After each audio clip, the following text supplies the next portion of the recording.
রাধে রাধে বন্ধুরা, সুপ্রভাত। এবার দেখো সকালবেলায় প্রভুজি এখানে নিয়ে এসেছিলো কয়েকটা বাজার, সেগুলো ঢালা হয়নি, এবার সন্ধে হয়ে গেছে। তো এবার ফ্রিজে তুলে দেবো। আসলে গরম নিয়ে আসার সঙ্গে সঙ্গে না আমি ফ্রিজে ঢোকাই নি, একটু ঠান্ডা করে তারপরে ঢোকাই। তো এখানে দেখো দুধ জাল দিচ্ছি কফি করবো বলে। আর এখানে একটু সিঙ্গারা নিয়ে এসছে, ভগবানকে দিয়েছি। আর তারপরে একটু শশা কেটেছি, মুড়ি মাখবো। তো আজকে না ভগবানের জন্য একটু স্পেশাল কিছু বানাতে মন চাইছে। তো এই স্পেশালি কিছু বানাবো, তো সেটা হলো মোগলাই পরোটা বানাবো আজকে। তো তার জন্য দেখো প্রথমেই আলুর তরকারিটা বানিয়ে নিয়েছি, ছোটো ছোটো করে আলু কেটে নিয়েছি। তারপরে নুন হলুদ সব কিছু দিয়ে একটু গোটা জিরে ফোড়ন দিয়েছিলাম, ভালো করে আলুটাকে ভেজে নিচ্ছি। আর এখানে অবশ্যই তেলটা একটু বেশি দিতে হবে, নাহলে মানে তেলের মধ্যে আর কি চাপা দিয়ে দিয়ে কষিয়ে কষিয়ে আর কি করতে হবে। তারপরে দেখো একটু আদা আর কাঁচা লঙ্কা পেস্ট করে নিয়েছিলাম, টমেটো সেটা দিয়ে দিলাম। তারপরে একটুখানি ধনে গুঁড়ো জিরে গুঁড়ো দিয়ে দিচ্ছি, একটু নুন দিয়ে দিচ্ছি, একটু চিনিও দিয়ে দিয়েছি পরিমাণ মতো, যে যেরকম মিষ্টি খেতে পছন্দ করো সেরকম দেবে আর কি। আর এখানে একটু লঙ্কার গুঁড়ো দিলাম অল্প করে, কারণ আমি তো বেশি ঝাল দিই না, কারণ ঋতিকা রায়নি খাবে, তোমরা তো জানোই ও ঝাল খেতে পারে না। তো তারপরে ময়দাটা একটু ময়াম দিয়ে মেখে নিচ্ছি, নুন চিনি আর সাদা তেল দিয়েছি। আর ময়দাটা না ভালো করে মাখতে হবে। আর ময়ামটা এখানে হচ্ছে মাস্ট, যত মানে ময়ামটা এইভাবে যদি হাত দিয়ে ভেঙে দেওয়া যায় জড়ো করার পরে, তাহলে ভাবে ময়ামটা ঠিকঠাক দেওয়া হয়েছে। এরপরে আলুটা আমি এদিকে ময়দাটা মাখতে মাখতে আলুটাও একবার করে নেড়ে দিচ্ছি, নাহলে নিচটা ধরে যাবে। তো আলুগুলো এই পর্যায়ে মোটামুটি সেদ্ধ হয়ে গিয়েছে। তো এখানে একটু ওই মাখো মাখো ব্যাপারটা আনার জন্য সামান্য পরিমাণে একটু জল দিলাম। আর এখানে একটুখানি গরম মশলা দিয়ে দিচ্ছি, আর দেবো একটু টমেটো কেচাপ, ওই দোকানের মতো ব্যাপারটা আনার জন্যই আর কি।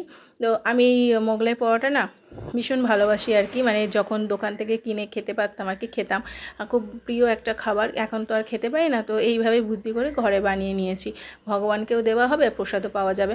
আর তারপরে একটুখানি সাদা তেল দিয়ে দিলাম কড়াইয়ের মধ্যে। তো এখানে দিচ্ছি গাজর গ্রেট করে রাখা, চাইলে এর মধ্যে ক্যাপসিকাম তারপরে বাঁধাকপি দেওয়া যায়, তো আমি শুধু গাজর দিয়ে করছি, বেশি ভেজিটেবল ছিল না দিও নি। আর এখানে আদা আর টমেটো কাঁচা লঙ্কার পেস্টটা দিয়ে দিয়েছি, তারপরে গুঁড়ো লঙ্কা, তারপরে জিরে হলুদ গাজর মানে ওই সব কিছু আর কি গাজরের মধ্যে একবারে দিয়ে কষিয়ে নিচ্ছি এখানে ভালো করে। তারপরে একটু দিয়ে দিলাম ব্রেড ক্রাম্বস দিয়ে ভালো করে মশলার পুরটা, মানে মোগলাইয়ের ভেতরে যে পুরটা দেওয়া হয় সেই পুরটা রেডি করে নেবো, একদম ঝুড়ো ঝুড়ো করে নেবো।